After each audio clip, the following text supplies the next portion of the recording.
Ratio analysis is a form of financial statement analysis that is used to obtain a quick indication of a firm's financial performance in several key areas. A ratio analysis of its competitors can also be beneficial in determining performance levels. We will identify ratios categorized as liquidity, leverage, activity, and profitability. We will compute Kraft Heinz ratios and compare them with ratios of competitors within the packaged food industry that were previously identified in the CPM. These competitors include General Mills, Mondelez, and Unilever. We will also touch upon the impact of economy store brands and smaller niche brands. The results of these ratios provide information on additional strengths and weaknesses of Kraft Heinz.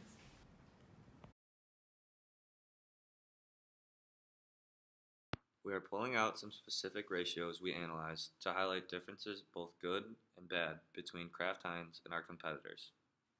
The ratios we feel are most important to highlight are asset turnover, inventory turnover, debt to equity, and return on assets. Asset turnover and inventory turnover are both activity ratios. Asset turnover is computed by taking sales divided by total assets.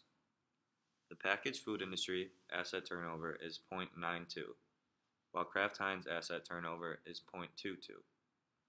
Unilever, General Mills, and Mondelez all have asset turnover ratios that are below the industry but above Kraft Heinz. This tells us that Kraft is not as efficiently generating sales from its assets. This low asset turnover may be because the company has a substantial amount of goodwill and intangible assets on their statements, which could make the number misleading.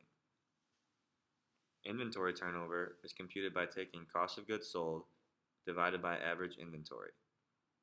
The industry inventory turnover is 8.58, while Kraft Heinz is 6.01. And our main competitor, Unilever, is the highest out of our competitors at 10.89. This brings us to the conclusion that the company does not turn over their inventory as much as its rivals. They are below the industry average and significantly lower than Unilever. We may conclude that products are not being sold as frequently as the competition. Debt to equity is a leverage ratio. It is computed by taking total liabilities divided by total debt. The industry debt to equity ratio is 0.11.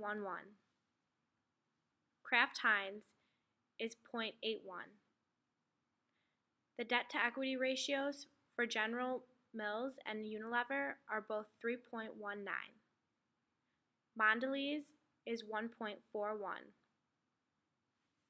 In comparison to our direct competitors of Unilever, General Mills, and Mondelez, our ratio is substantially lower. This could be contributed to our cost-cutting strategies. It means that Kraft Heinz does a good job using their capital to finance assets. Return on assets is a profitability ratio. It is computed by dividing net income by average total assets. The industry ROA is 6.87%. Kraft Heinz ROA is 4.6%. General Mills and Unilever both have an ROA above the industry average. Percentage of profit a company earns in relation to overall resources.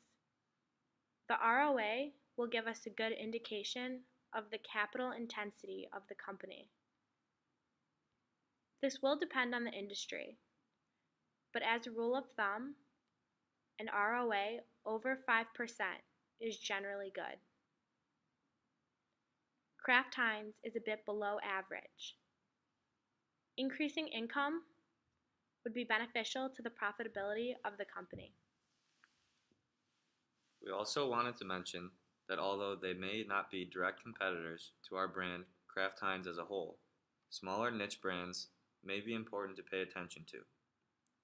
U.S. organic packaged food market has emerged in recent years. There is an increased availability in retailers and growth in organic packaged foods, tripled over the last 10 years. In 2015, sales were up $2.3 billion, an increase of 14% from previous years. Another piece of competition to pay attention to is private label brands. There are predictions that the U.S. grocery scene could potentially resemble the European grocery sector, in which private labels have a 45% share of the market.